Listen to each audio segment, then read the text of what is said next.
Currently I'm sitting at the back of our vehicle and Mr. 大哥在驾车. So let's see how it is, eh? Hopefully it's pretty windy and fun and all. But yeah, look at the view. And another motorbike there. And we're going down. Get ready for the humps and all. Humps. Pretty hot out here actually.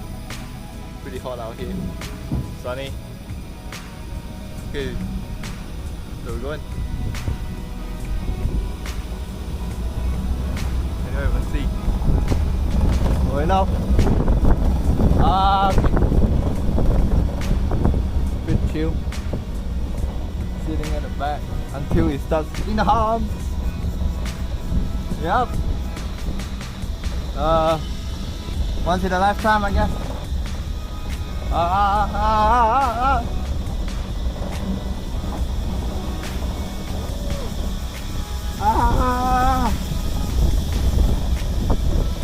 that was a hill. More to go. Right until we reach like the hillside road. So these are the kind of roads that you'll be driving at if you drive a car in Koh Phangan. Yep.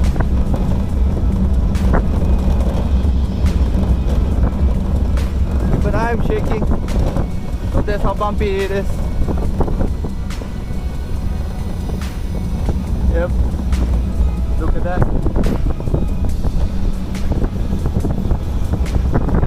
Right. So if you want to drive here, I suggest that you need to be confident with your driving skills, because there's a lot of winds, turnings, and some wild animal on the road, which would probably happen most of the time, more than in Chiang Mai and in Koh Samui. Yeah, so it's not really a very chill drive, it's more of a mountainous drive. Alright, so overall on this island it's pretty hot and humid because it's a dry season in March, so there's a lot of mosquitoes. Other than that, maybe if you wanna rent a place here, better to rent at Tong Sala, it's near the pier.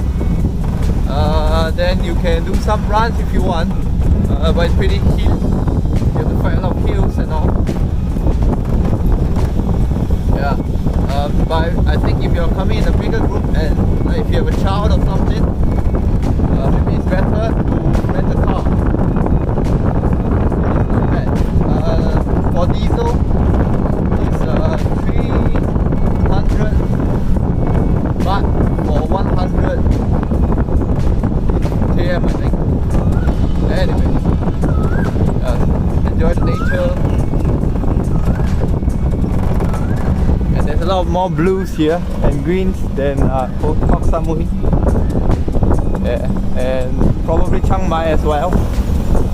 So we're heading to our next destination, which would be either the Paradise Waterfall or the Thong Sai Waterfall. Yeah. Right, so for, I think in general in Thailand, if you want to take the Song Tiao, you might want to tell the driver to make it cheaper. There are times that we just walked away and the driver kind of made it much more cheaper for us, which is good, because I think because of the border closing because of COVID for the past 2 years, they are kind of lacking of business and they're trying to make their own money their own kind of way, so they're kind of like jacking up the prices. So I think in this country you might want to do your best to try to make things cheaper for yourself. So you can bargain with them by saying peng, mak, which is very expensive. Mak is very, and peng is expensive. So it'll be good if you can get like a contact from maybe your Airbnb host of the hotel, so they can try to make things cheaper for you. Also, if you want to travel in Thailand, the most common vehicle that you will see people use is the motorbike, which differs from island to island. I think in Koh Samui it's 150 baht. For Chiang Mai, I think it's around the same price, but for Koh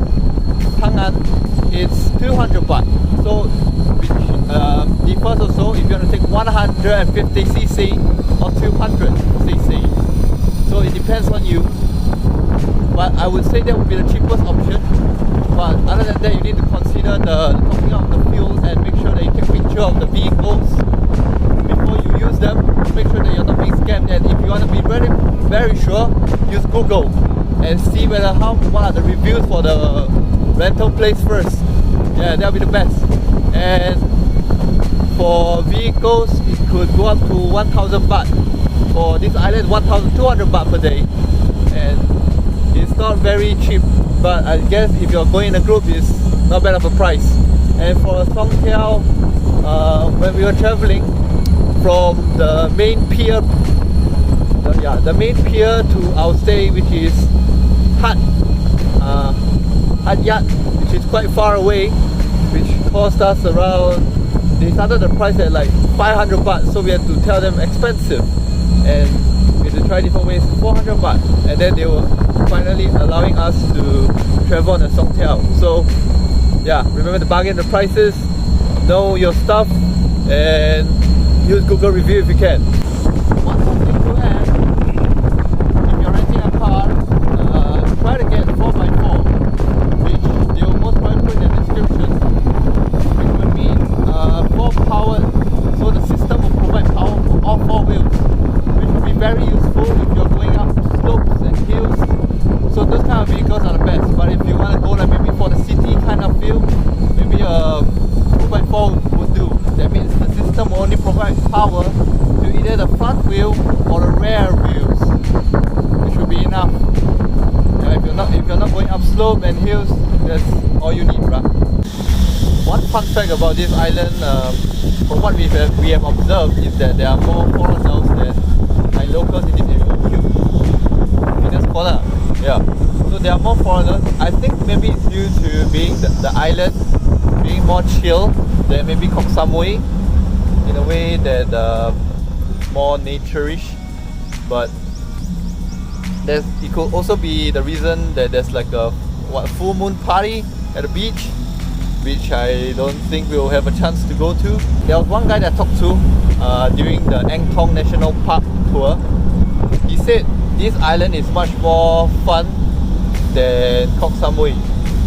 So I think for the foreigners, they prefer this island more because it's more relaxing, more chill, and there's more space for exploration. Also, learning a bit of Thai will help you. So for example, for guys, if you want to say thank you, is Khop Kun Krap. Khop Kun Krap. Yes, and for the ladies, instead of saying the krap, you say the cup. So for everything, it's almost the same. Just that you need to change whether you add the R or without the R. So for ladies, it will be Khop Kun Ka, without the P also. Yeah. And if you want to say hello, which is for guys would be Sawadee Krap. Then for girls, for ladies will be Sawadee Ka. Yes, if you can, try to make it a bit nasal. It'll be good if you can learn like the letters as well. For example, like 0, 1, 2, 3, 4, 5, 6, 7, 8, 9, 10. I think the basic numbers will help you. Ouch! Okay, so let's start from 0. It'll be soon. 0 will be soon. S-U-U-N. For 1 will be N. That'll be 1. So it's like N-E-U-N-G. For 2, number 2 is Song. Then for 3 will be Sam. Sam. Then C will be 4. Then it will be Ha, which is 5. 6 will be Hok. Yeah. H, it sounds like H-O-K. 7 will be Jet. J-E-T. Yeah, Jet. And 8 will be Bad. And 9, which took me the longest to remember, is Cow. G-A-A-O. Cow. And then finally 10 will be Sip. S-I-P. Sip. Soon 1, 2, 3, 4, 5, 6, 7, 8, 9, 10. Sip. Yes, so if you want to say 11, it'll be Sip at. S-I-P-E-T. Sip at. And then it will go on the same, so it's 12 13 14 15 16 17 18 19 and then finally 20 will be 20.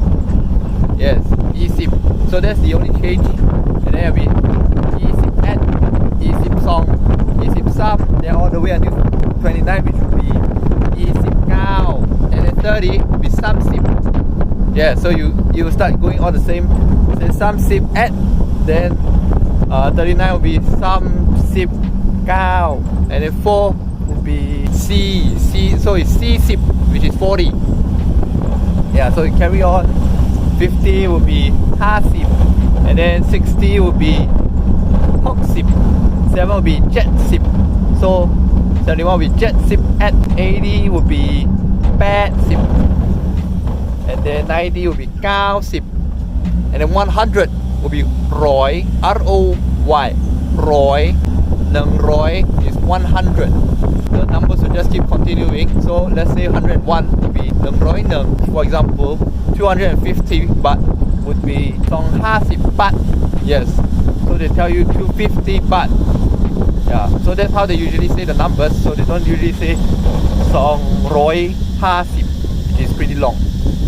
Yeah, but maybe if you take a song tiao, which maybe you want to take it maybe at a price of 400, they'll tell you 400. Yeah, so those are the more important ones that you need to learn. And maybe for turning left and turning right, so if you want to say turn is liu, it's like L-I-E-W, and if you want to say turn left, and left would be sai, so liu sai. Yeah, turn left. And right would be kwa. One good way to remember how do you say kwa is you remember frogs. So kwa, kwa, kwa. So liu kwa. Yes. So liu sai turn left, liu kwa turn right.